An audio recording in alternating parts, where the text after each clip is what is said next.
આપનું નામ શું છે? નિતેશ પ્રભુદાસ ગોડેશ્વર.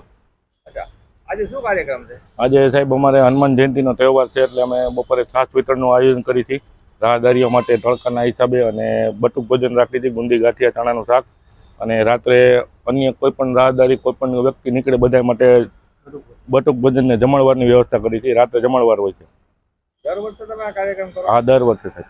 બીજા ધાર્મિક શું શું કામ કરો તમે? ધાર્મિક છે, હનુમાન જયંતિ આવે ત્યારે પ્રસંગ કરી હતી, પછી હોળીનો તહેવાર કરી હતી, મહાદેવના મંદિરે શિવરાત્રી આવે ત્યારે તહેવાર કરી હતી, ખોડિયારમાંના મંદિરે એની વર્ષગાંઠ આવે ત્યારે તહેવાર કરી હતી. તમને સહયોગ કેવો કેવો મળે છે? સહયોગ મિત્ર મંડળ બધા આપણે આજે બાળ મિત્ર મંડળ છે ને અમારું, નાનપણથી બધા અહીંયા ભેગા જ રહેતા હતા. અત્યારે બધું ખાલી થઈ ગયું છે એટલે બધા આ પરંપરા સાચવીને બેઠા એ મંદિરની. એમ આગામી વર્ષોમાં આવો કાર્યક્રમ કરતા રહેશો? હા, રેગ્યુલર.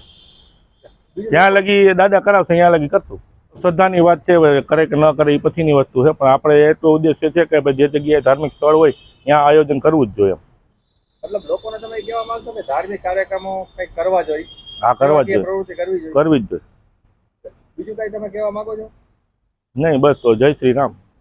તો કે આપણે કોઈ મહિલાઓ તમારી સાથે જોડાયેલા છે? હા, રાત્રે બધે મહિલા સંગઠન આખું ભેગું થાય છે અહીંયા.